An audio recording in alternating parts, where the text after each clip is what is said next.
अच्छा, ये देखिए हमारे पास डेफिनेशन है डेफिनेट इंटेग्रल की। इससे पहले हमने किया था इनडेफिनेट इंटेग्रल। जो भी फार्मूले किए थे वो इनडेफिनेट इंटेग्रल के लिए भी एप्लीकेबल होते हैं और डेफिनेट इंटेग्रल के लिए भी एप्लीकेबल होते हैं। क्यों एप्लीकेबल होते हैं? क्योंकि दोनों में डिफरेंस क्या है, जब आप इंटेग्रल का साइन लिखते हैं तो जो इनडेफिनेट इंटेग्रल होता है उसमें ये वाली लिमिट्स नहीं होती, जो डेफिनेट इंटेग्रल होता है उसमें ये वाली लिमिट्स कुछ ना कुछ होती हैं। तो पहले आप सारा एलिमिनेट कर लेते होते हैं, उसके बाद आप इसकी लिमिट्स रिप्लेस करके आपका जो आंसर है वो फाइंड आउट कर लेते हैं। ये जो हम स्टेटमेंट अभी करने लगे हैं ये फंडामेंटल थ्योरम ऑफ कैलकुलस में से एक रिजल्ट है ये भी। If phi of x is any anti-derivative of f of x, means phi of x क्या है? Anti-derivative है f of x का। Then the difference phi of b minus phi of a is called the definite integral of f of x from a to b and is denoted by this। अब देखिए हमारे पास integral sign है a to b f of x dx। आप लोग सोच रहे होंगे कि यहाँ पे हमारे पास f of x है, यहाँ पे phi of b। जो भी इसका आंसर होता है वो ज़रूरी नहीं जैसा f of x था वैसा ही हो, कुछ ना कुछ नया आंसर होता है जब भी आप कैलकुलेट करें। सपोज आपने x का इंटेग्रल फाइंड आउट किया, इसको अगर हमने f of x का नाम दिया है तो इसका जो इंटेग्रल होगा वो हमारे पास होगा x²/2 + c। अगर डेफिनेट इंटेग्रल है तो इसमें हम c अक्सर अवॉइड भी कर दें, और वैसे भी इंटीग्रेशन में अगर आप c नहीं भी लिखते तो फ़र्क तो कोई भी नहीं पड़ता, लेकिन अगर आप फार्मूला वगैरह डिफाइन कर रहे हैं तो आपको लिखना चाहिए। अब देखिए इसको उसने क्या कहा कि ये इसको हम नया नाम दे देते हैं, फाई ऑफ एक्स का नाम दे देते हैं, फाई ऑफ एक्स का नाम दे देते हैं। फिर इस पे लिमिट्स हमने अप्लाई करनी है, पहले अपर लिमिट अप्लाई करनी है, फिर उसके बाद हमेशा लोअर लिमिट अप्लाई करते हैं। तो ये हमारे पास हो जाएगा एट a to b, ये इसकी लिमिट्स हैं, is equal to phi of b minus phi of a। तो यही इसका ये फंडामेंटल थ्योरम्स में से एक है। Where a is called upper limit, a को हम अपर लिमिट कहते हैं और b को हम कहते हैं lower limit. Geometrically, the definite integral a to b f of x dx represents the area under the curve y is equal to f of x। Suppose आपके पास कोई भी कर्व है, कुछ भी इस टाइप की कर्व है, कोई भी हो सकती है, इसको हमने f of x का नाम दे दिया और a से b, x is equal to a है यहाँ पे और x is equal to b है यहाँ पे। ये हमारे पास a से b। जब हम इसका इंटेग्रल फाइंड आउट करते हैं तो इट मीन्स आप क्या फाइंड आउट कर रहे हैं, इस कर्व के अंडर जो एरिया आता है वो सारा हम कैलकुलेट कर रहे होते हैं। तो ये डेफिनेट इंटेग्रल की ये वाली एप्लीकेशन है, लेकिन इनडेफिनेट इंटेग्रल में हमने देखा था कि उसमें हमारे पास कुछ ट्रांसलेशंस वगैरह होती हैं, उसकी वो वाली एप्लीकेशंस हैं। represents the area under the curve y is equal to f of x from a to b and above the x axis। कि मीन्स जो भी आपके पास कर्व होगी वो हमेशा, अगर आपने a यहाँ पे लिया, b यहाँ पे लिया, इसका इंटेग्रल फाइंड आउट करते हैं तो ये वाला एरिया आ जाएगा। ये वाली कर्व पे ये कंडीशन होती है, यहाँ पे नहीं लिखी हुई, कि ये जो कर्व है ये इस तरह से x एक्सिस को क्रॉस नहीं करनी चाहिए। अगर क्रॉस करेगी भी तो हम इस पोर्शन का एरिया कैलकुलेट नहीं कर सकते, इसका एरिया कैलकुलेट नहीं कर सकते, क्योंकि लिखा हुआ है इसके साथ ये वाली कंडीशन इंपॉर्टेंट होती है कि above the x axis, just ये वाला ये एरिया दे सकता है। जो भी अबव द x एक्सिस होगा जस्ट वो वाला एरिया देगा, ये इंटरसेक्टिंग लाइन नहीं होनी चाहिए विद x एक्सिस। नेक्स्ट है हमारे पास फंडामेंटल थ्योरम ऑफ कैलकुलस। जो भी हमने पढ़ा वो यही वाला था, फंडामेंटल थ्योरम ऑफ कैलकुलस ही था, लेकिन इसको जरा अच्छे तरीके से लिखा हुआ है। If f is continuous on a to b closed interval, अगर फंक्शन कॉन्टिन्यूस होता है and phi of x is an anti derivative, phi of x उसका क्या है, इंटेग्रल कैलकुलेट करने के बाद जो भी हमारे पास फंक्शन है उसको हमने फाई ऑफ एक्स का नाम दे दिया है, anti derivative of F on this interval. तो फिर जब हम ये वाली फॉर्म लिखते हैं तो ये हमारे पास फंडामेंटल थ्योरम ऑफ कैलकुलस आता है, सेम उसी पैटर्न पे जिस तरह स्टार्टिंग में हमने डिस्कस कर लिया है। इसके बाद हमारे पास कुछ रूल्स हैं, कुछ प्रॉपर्टीज़ हैं। प्रॉपर्टीज़ ऑफ डेफिनेट इंटेग्रल्स कौन सी हैं? सबसे पहले तो अगर लिमिट्स ऑफ इंटीग्रेशन दोनों की सेम है, अगर लिमिट ऑफ इंटीग्रेशन दोनों की सेम है, बी भी ए के ही इक्वल है, F of x d x है, कोई बता सकता है इसका आंसर क्या होगा? जीरो ही होगा। जीरो कैसे होगा? क्योंकि upper limit minus lower limit. ठीक है, पहले अपर लिमिट हम रिप्लेस करते हैं, माइनस लोअर लिमिट रिप्लेस करते हैं। ये वाले क्वेश्चन आपको स्टेटमेंट की फॉर्म में भी आ सकते हैं कि अगर हमारे पास किसी भी फंक्शन को हमने इंटीग्रेट करना है, उसकी लिमिट्स हमारे पास सेम है, तो उसका इंटेग्रल क्या होगा, इस तरह से भी आ सकते हैं। अब देखिए, इसका जो भी इंटेग्रल होगा उसको हमने फाई ऑफ एक्स का नाम दे दिया। अभी पीछे हमने कहा था कि अगर जो भी इसका आता है उसको हम नेम दे सकते हैं। तो phi of A minus phi of A, तो ये हमेशा जीरो के इक्वल होता है। इसी तरह से अगर हम लिमिट्स जो हैं वो इंटरचेंज कर लेते हैं, अपर लिमिट और लोअर लिमिट को जो है वो इंटरचेंज कर लेते हैं, तो आंसर क्या आता है? माइनस में आ जाता है। ठीक है, अब देखिए ये माइनस में किस तरह से आता है, ये वैसे मैं आपकी नॉलेज के लिए बता रही हूँ, याद इस तरह से याद करना आसान हो जाएगा। F of x d x, इसका जो आंसर होता है वो अभी हमने देखा, that is equal to phi of b minus phi of a. अब अगर हम इन लिमिट्स को रिप्लेस कर देते हैं, इंटरचेंज कर देते हैं, तो ये हमारे पास होगा b to a f of x d x that is equal to phi of A minus phi of b. तो इन दोनों में क्या फ़र्क आ जाएगा कि अगर हम एक में से माइनस कॉमन ले लेते हैं तो ये हमारे पास दूसरे वाला जो है ये माइनस टाइम्स आ जाएगा। तो ये वाली प्रॉपर्टी कहीं और से नहीं आई, जस्ट इन्हीं के ऑपरेशंस, बेसिक ऑपरेशंस अप्लाई करके हम ये वाली प्रॉपर्टीज़ को जो है वो देख सकते हैं। ये सारे क्वेश्चन जो हैं वो स्टेटमेंट में भी आ सकते हैं, स्टेटमेंट की फॉर्म में भी। अब थर्ड है हमारे पास integral a to b f of x d x is equal to integral a to c. Means अगर हमारे पास ए से बी तक कोई भी इंटरवल है और उसके दरमियान में कोई पॉइंट सी है, तो उस पॉइंट सी पे हम इस इंटेग्रल को ब्रेक कर सकते हैं। तो हमने क्या किया, integral a to c f of x d x plus integral c to b f of x d x. C किसके दरमियान होना चाहिए? ए से बी के दरमियान होना चाहिए। लोअर लिमिट और अपर लिमिट के इन बिटवीन हम किसी भी पॉइंट पे इंटेग्रल को ब्रेक कर सकते हैं। उसके बाद है if F of x is even, अगर फंक्शन इवन हो। इवन फंक्शन की क्या प्रॉपर्टी थी?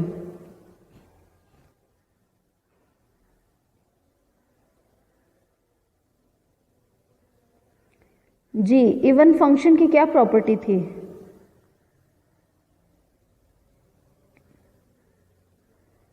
किसी को भी नहीं याद? मैम अगर हम x की जगह माइनस एक्स रिप्लेस करें तो जो दोनों फंक्शंस हैं मतलब उनका f ऑफ एक्स सेम आता है, तो उसको इवन फंक्शन बोल देते हैं। ठीक है, अब देखें x की जगह पे अगर हम माइनस एक्स को रिप्लेस करें कोई भी चेंज नहीं होता। सपोज हमारे पास एक्स स्क्वायर है, हमने इसमें से माइनस एक्स रिप्लेस कर दिया तो वो तब भी एक्स स्क्वायर ही रहता है। तो इस तरह से ये इवन फंक्शन की प्रॉपर्टी होती है। आप लोग रिवाइज कर लें अगर आपको याद नहीं है बाकियों को। अगर फंक्शन इवन है, इवन फंक्शन हो, तो फिर क्या है कि अगर सेम लिमिट्स आ जाती हैं with minus sign, same limits with opposite signs भी हम इसको कह सकते हैं कि हमारे पास ए से ए की तरफ ही जाना है, एक हमारे पास यहाँ पे माइनस ए है तो विद ऑपोजिट साइंस है। F of x d x अगर हम कैलकुलेट करते हैं तो आपको पता है हम क्या कर सकते हैं, हम इसको ब्रेक कर सकते हैं। अभी हमने ये वाली प्रॉपर्टी देखी है, ये वाली प्रॉपर्टी देखी है, अभी हमने ये वाली प्रॉपर्टी देखी है जिसमें था कि किसी भी इन बिटवीन पॉइंट पे हम इसको ब्रेक कर सकते हैं। तो हम इसको माइनस ए टू ज़ीरो और प्लस ज़ीरो टू ए पे ब्रेक कर सकते हैं। अब देखिए माइनस ए टू ज़ीरो जो है, अगर फंक्शन इसके साथ फंक्शन इवन है, F of x d x जो है वो अगर फंक्शन इवन है तो हम इसको सिंपली क्या लिख सकते हैं, 2 टाइम्स 0 है। तो ये जो पॉजिटिव वाला पोर्शन होगा ये 2 टाइम्स हो जाता है। ये भी इंटेग्रल की प्रॉपर्टीज़ है। इससे हमें क्या हो सकता है, इंटेग्रल सॉल्व करने में आसानी हो सकती है। लिमिट्स देखें 0 टू सम नंबर पे चली गई तो इट मीन्स लिमिट्स हमारे लिए ईजी हो जाती हैं। उसके बाद है अगर फंक्शन ऑड होता है, अगर कोई भी फंक्शन ऑड होता है तो उसका integral same limits with opposite signs F of x d x हमेशा 0 होता है। ठीक है, ये कुछ प्रॉपर्टीज थी इंटीग्रेशन की। नेक्स्ट हम देखते हैं जी। थर्ड प्रॉपर्टी को ग्राफिकली थोड़ा एक्सप्लेन कीजिएगा। इसमें हम स्प्लिट करते हैं पॉइंट्स के। अच्छा, थर्ड प्रॉपर्टी को, ठीक है, ग्राफिकली थोड़ा हम विद एग्जांपल इसको कर लेते हैं। सपोज हमारे पास 1 to 2 छोटे पॉइंट्स ही रख लेते हैं या 0 to 1 रखते हैं। 0 to 1 हमारे पास ग्राफिकली भी मैं आपको बता देती हूँ, पहले विद एग्जांपल देखें। 0 to 1 अगर आपके पास कोई भी फंक्शन है, हमने डेरिवेटिव कैलकुलेट करना है एक्स डी एक्स का। 0 to 2 कर लें, अदरवाइज हम पॉइंट्स में चले जाएंगे। 0 to 2 हमारे पास एक लिमिट्स ऑफ इंटीग्रेशन है। हमारे पास फंक्शन x है, इसकी इंटीग्रेशन आपको पता है x²/2 होती है, यही होती है ना। साथ में 2 लगा लेते हैं ताकि हमें फर्दर भी कुछ भी ना करना पड़े, साथ में 2 भी लगा लें। तो ये जो लिमिट्स ऑफ इंटीग्रेशन है, अगर हम डायरेक्ट कैलकुलेट करते हैं तो ये 2 से कैंसिल हो गया। अब इसका आंसर 4 आएगा, 4 आएगा ना इसका आंसर। अब अगर हम इसको ब्रेक करते हैं 0 to 1 2x dx plus 1 to 2 2x dx, तो ये तो इसका जो आंसर था वो x² था, तो यहाँ पे हम इसको डायरेक्ट x² ही आप कैलकुलेट कर लेंगे। अब 0 to 1 हो गया प्लस x² 1 to 2। तो अब अगर आप इस पे लिमिट्स रिप्लेस करते हैं,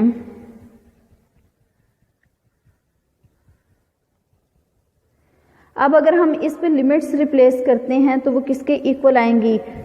पहले वाला तो हमारे पास 1 - 0 आ जाएगा, ये वाला जो है ऐसे ही आएगा ना, upper limit minus lower limit करके। सेकंड वाला जो है प्लस के साथ है, प्लस 4 - 1, ठीक है। तो ये ऊपर से 1 + 3 = 4। पहले केस में भी हमारा आंसर 4 था, इस केस में भी हमारा आंसर 4 है। क्लियर है इस तरह? Yes ma'am. नेक्स्ट हम ग्राफिकली मैं आपको बताती हूँ। ग्राफिकली क्या है, सपोज आपके पास कोई भी फंक्शन है, उसमें हमने x = a to x = b तक आपके पास एक कर्व है, किसी भी तरह की कर्व हो, लेकिन कंडीशन क्या है, जस्ट बिटवीन 2 वैल्यूज हो, और सेकंड कंडीशन क्या है, अबव द x एक्सिस हो। ये हमारे पास एक कर्व है, हमने कौन सा एरिया कैलकुलेट करना है, ये वाला एरिया कैलकुलेट करना है। तो हम क्या कर सकते हैं, इसके बिटवीन अगर कोई भी पॉइंट है, सपोज यहाँ पे x = c एक पॉइंट है, हम इस पे ब्रेक कर लेंगे, इस पे ब्रेक कर लेंगे और पहले ये वाला एरिया कैलकुलेट कर सकते हैं, फिर उसके बाद हम ये वाला एरिया कैलकुलेट कर सकते हैं। बाद में दोनों को ऐड कर दें, एडिशन साइन तो ऑलरेडी है ना इसमें, ऐड कर दें this area plus this area. तो चाहे आप होल एरिया कैलकुलेट कर लें या फिर इस तरह से कर लें, तो एक ही बात है। आप क्लियर है? यस मैम, क्लियर है। ठीक है, और किसी का कोई क्वेश्चन है तो पूछ सकते हैं।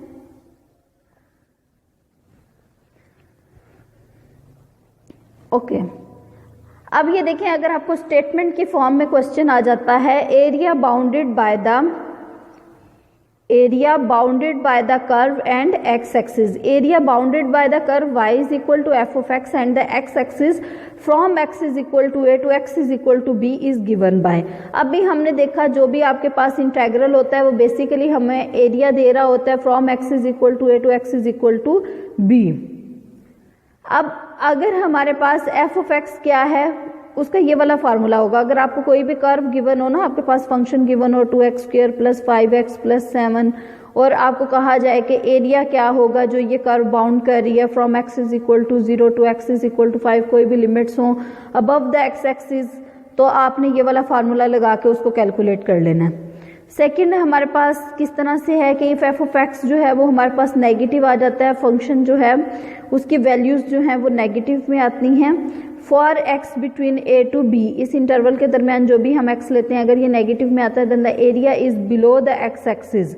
एरिया क्या होगा? बिलो द एक्स एक्सिस होगा and above the curve. y is equal to f of x given by, means अगर आपके पास सिंपली अगर ये फंक्शन माइनस में आ जाता है तो हम माइनस कॉमन लेके और सेम इसी तरह से उसको लिख सकते हैं।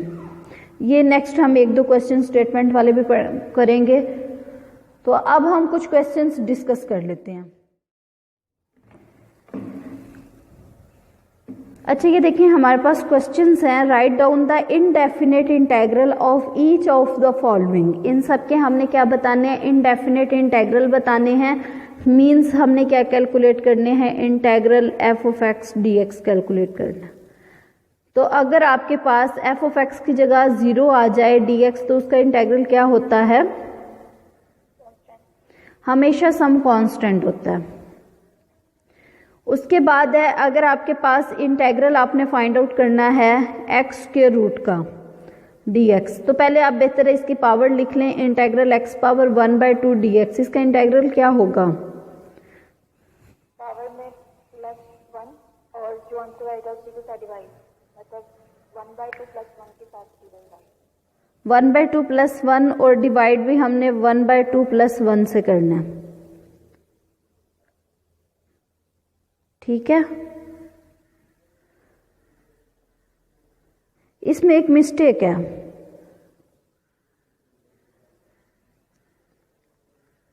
हमने कैलकुलेट करना है इनडेफिनेट इंटेग्रल, तो प्लस कांस्टेंट सी लाजमी आपने लिखना है। इनडेफिनेट इंटेग्रल के साथ कांस्टेंट सी लाजमी आता है। ठीक है, ये आपने मिस्टेक नहीं करनी। ये आप सिंप्लीफाई तो आप कर लेंगे, वो तो आपके लिए कोई काम ही नहीं है। अब अगर आपके पास फंक्शन है 1 + x/x dx, इसको अगर आपने इंटीग्रेट करना है तो सिंपली आप दोनों को सेपरेटली डिवाइड कर लें। इंटेग्रल 1/x + x/x 1 होता है इंटू dx। अब 1/x का इंटेग्रल क्या होता है? और 1 का डेरिवेटिव x होता है प्लस c। यहाँ पे c मिसिंग है तो आपने c लाजमी लिखना है। अगर आपको एमसीक्यूज में आता है किसी के साथ c नहीं है, किसी के साथ c है, इंडेफिनेट इंटेग्रल की बात हो रही है, तो आपने प्लस कांस्टेंट वाला सिलेक्ट करना, दूसरे वाला सिलेक्ट नहीं करना। नेक्स्ट है हमारे पास इंटेग्रल x² - 1/x² + 1। इसको अगर आपने इंटीग्रेट करना है तो आप पहले तो ये देखें, ये हमारे पास हम इसको डिवाइड भी कर सकते हैं क्योंकि दोनों की सेम डिग्री है, तो x² - 1 को आप अंदर रख के x² + 1 पे डिवाइड भी कर सकते हैं। उसके बाद इस फॉर्म में लिख लें, या फिर आप वैसे, अगर आपको वैसे नज़र आ रहा है कि आप इसकी किसी डायरेक्ट सिंप्लीफिकेशन कर सकते हैं तो आप वो भी कर सकते हैं। तो हम क्या कर लें, यहाँ पे x² + 1 - 1 + 1 कर लें। मीन्स 1 ऐड भी कर लें, 1 सब्ट्रैक्ट भी कर लें, तो ये सिंपली खुद ही हो जाएगा। समझ आइए इस पॉइंट की।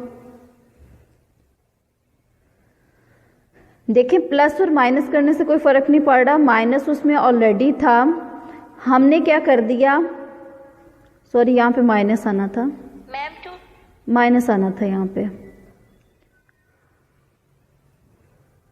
-1 एक ऑलरेडी था, एक हमने 1 ऐड कर दिया, एक सब्ट्रैक्ट कर दिया, कोई फर्क तो नहीं पड़ा।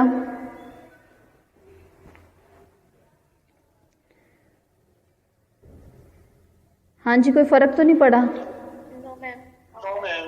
कोई फर्क नहीं पड़ा, लेकिन इससे हमारे लिए क्या आसानी हो गई, हमारे पास एक एक्सप्रेशन कैंसिल हो जाएगा, x² + 1। अच्छा, इससे हमारे लिए क्या आसानी हो गई कि एक तो हमारे पास x² + 1 था, एक हमारे पास x² + 1 है, ये हमने ये वाला सेपरेट कर लिया और -2 हो गया। पूरा जो डिवाइड हो रहा है वो x² + 1 पे डिवाइड हो रहा है, तो हम दोनों को सेपरेटली डिवाइड कर सकते हैं। पहले इसको इस पे डिवाइड कर लें तो वो 1 रह जाएगा, माइनस जब इसको इस पे डिवाइड करेंगे -2/x² + 1, तो यहाँ पे tan इनवर्स वाला फार्मूला अप्लाई हो जाएगा। क्लियर है? जी मैम। ठीक है,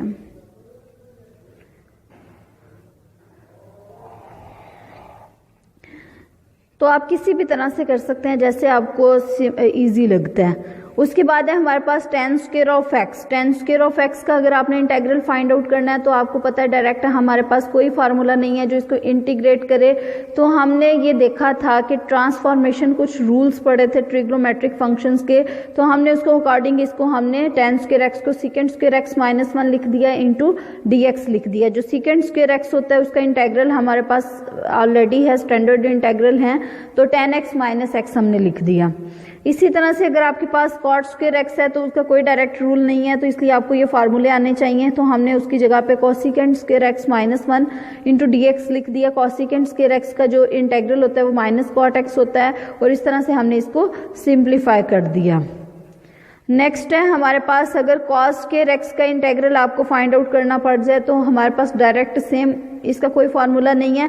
आप ये तो कह सकते हैं वो जो हमने रूल्स पढ़े थे ना पावर रूल, वो तब अप्लाई होते थे जब उनके साथ उनके डेरिवेटिव्स भी मौजूद थे, या अगर कोई फंक्शन की पावर -1 है और साथ में उसका डेरिवेटिव मौजूद हो तो फिर हम उसमें ऐड वगैरह करते हैं, अदरवाइज हम ऐड नहीं कर सकते। तो cos x का जो डेरिवेटिव होता है वो हमारे पास माइनस साइन एक्स होता है जो कि मौजूद नहीं है।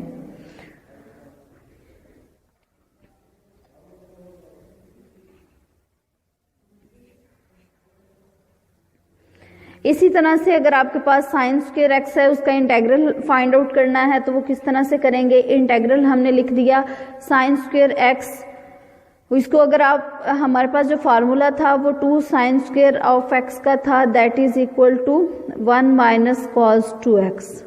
या फिर अगर आपको इस तरह नहीं याद होता तो आप कह सकते हैं cos 2x is equal to 1 minus 2 sine square x. Standard वैसे ये वाला फार्मूला, इसको हमने रीअरेंज किया हुआ है। इस तरह से याद करके जो भी आपके पास रिक्वायर्ड है 2 साइन स्क्वायर एक्स है तो आप इसको उसके अकॉर्डिंगली सिंप्लीफाई कर सकते हैं। तो यहाँ पे आ गया 1/2 हमारे पास कांस्टेंट है, उसको इंटेग्रल साइन से बाहर रख सकते हैं। 1/2 हमने बाहर रख लिया। 1 minus cos 2x into d x आ गया। 1 का जो इंटेग्रल है विद रिस्पेक्ट टू x वो हमारे डी एक्स आ जाता है। कॉस 2x का जो इंटेग्रल है वो साइन 2x/2 होता है। इसी तरह से अगर इस टाइप का कोई भी क्वेश्चन है, यहाँ तक आपको ये आइडिया होगा कोई भी ट्रिग्नोमेट्रिक फंक्शंस पे बेस करता हुआ अगर कोई भी इंटेग्रल आप लोगों ने फाइंड आउट करना है, अगर तो डायरेक्ट उसका कोई फार्मूला मौजूद है तो आप वो अप्लाई करेंगे, अदरवाइज आप उसको स्टैंडर्ड रूल्स के थ्रू उसमें कन्वर्ट कर लेंगे। अब देखें अगर 1 minus cos x square root into d x, अगर ये है आपके पास फंक्शन, इसका इंटेग्रल हमने फाइंड आउट करना है, हमारे पास कोई ऐसा रूल नहीं है, ना ही इसमें कोई हम सब्स्टिट्यूशन रूल कोई अप्लाई कर सकते हैं, लेकिन हमें ये पता है कि cos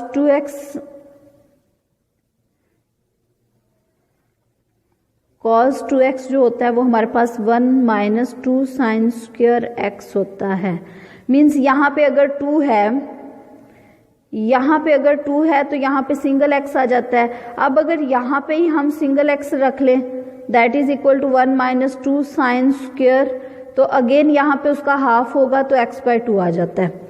लेकिन यहाँ पे हमारे पास 1 माइनस कॉस एक्स है, मीन्स 2 साइन स्क्वायर एक्स को हम इस तरफ ले आएंगे, इस साइड पे ले आएंगे 2 साइन स्क्वायर एक्स को, और cos x को दूसरी तरफ ले जाएंगे तो अल्टीमेटली एट द एंड हमारे पास 2 sine square x/2 into d x आ जाएगा। स्क्वायर रूट अप्लाई करेंगे तो 2 स्क्वायर रूट बाहर आ जाएगा और sign x/2 into d x, और इस पे आप फार्मूला अप्लाई कर सकते हैं। जो भी फर्दर डेरिवेटिव होता है वो डेरिवेटिव अगर आप ले रहे हैं तो उसके साथ आता है, अगर आप इंटीग्रेशन ले रहे हैं तो वो हमेशा उसकी डिवीजन में आता है।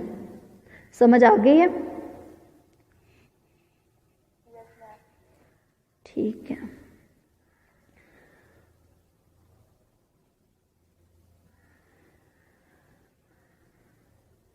कुछ क्वेश्चन और कर लेते हैं क्योंकि ये इजी हैं। नेक्स्ट है अगर आपके पास 4 माइनस एक्स स्क्वायर है, उसका स्क्वायर रूट हम लोगों ने फाइंड आउट करना है। 4 minus x square square root d x, तो यहाँ पे आपने देखा कि ये किसका स्क्वायर है, ये 2 का स्क्वायर माइनस एक्स स्क्वायर, इस सब का square root into d x. तो इससे रिलेटेड हमने सब्स्टिट्यूशन रूल भी पढ़ा हुआ है कि हम इसको x को किसके इक्वल रिप्लेस कर सकते हैं? A sin x। a यहाँ पे हमारे पास 2 है, तो 2 sin x हम इसको रिप्लेस करके जब आप उसको सॉल्व करेंगे तो आपके पास ये आंसर आ जाएगा। ये हमने डायरेक्ट ये वाला इसका डेरिवेटिव पढ़ा हुआ है, तो ये याद रखना भी आपके लिए बहुत मुश्किल है, तो इसलिए आप लोग इसको थ्रू सब्स्टिट्यूशन करेंगे। ये जो यहाँ पे इसके सॉल्यूशन में लिखा हुआ है, ये डायरेक्ट इसका ये आंसर भी हमने इंटीग्रेशन रूल्स में देखा हुआ है, तो आपने इस तरह नहीं करना, आप इसको थ्रू सब्स्टिट्यूशन करेंगे। अगर 4 + x² था तो उस केस में हम किसके इक्वल रिप्लेस करते थे x को?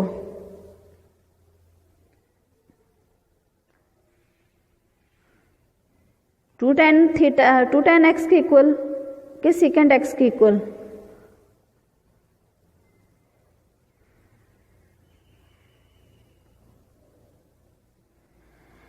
खैर इसके अकॉर्डिंग आप लोगों ने देख लेना है, सब्स्टिट्यूट करके उसको सिंप्लीफाई करके, तो आपके पास उसको स्टेप बाय स्टेप सॉल्व करते जाएंगे तो एट द एंड आपके पास आंसर आ जाएगा।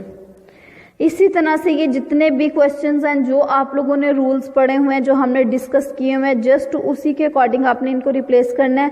अगर यहाँ पे किसी और तरीके से हुआ है तो आप उस डिफिकल्टी में ना आए।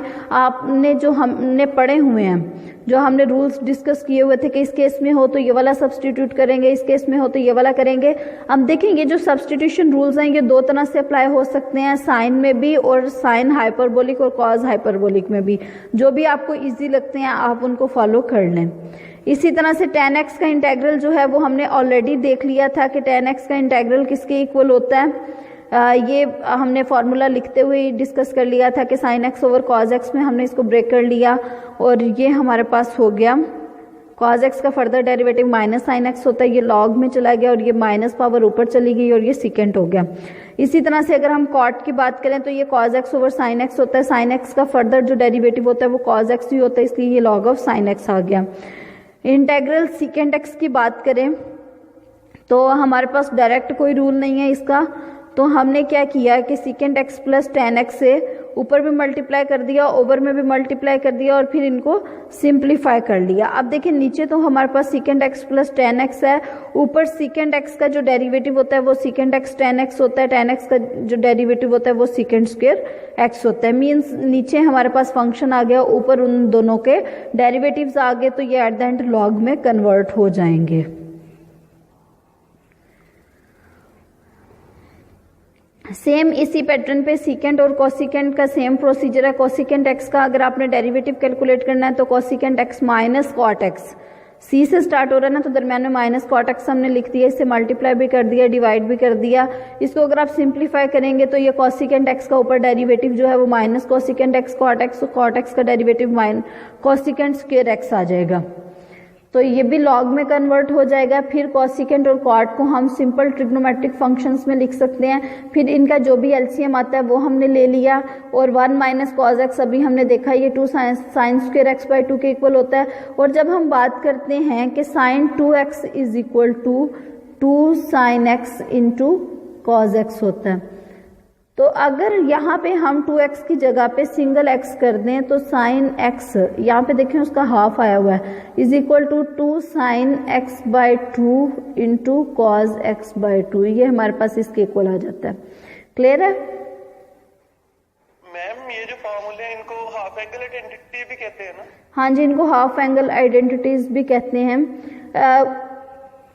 उसमें फर्दर भी कुछ इन्वॉल्व हो जाता है, इनको डबल एंगल्स फार्मूला कहते हैं। इसी तरह से tan 3 थीटा साइन 3 थीटा, इस तरह के जो आपने फार्मूले किए हैं उनको हम थर्ड डिग्री के लिए भी कहते हैं। सिंपली आपने स्टैंडर्ड 2 वाले याद कर लेने हैं, 1 वाला उसके अकॉर्डिंगली आ जाता है। कोई क्वेश्चन है तो पूछ लें।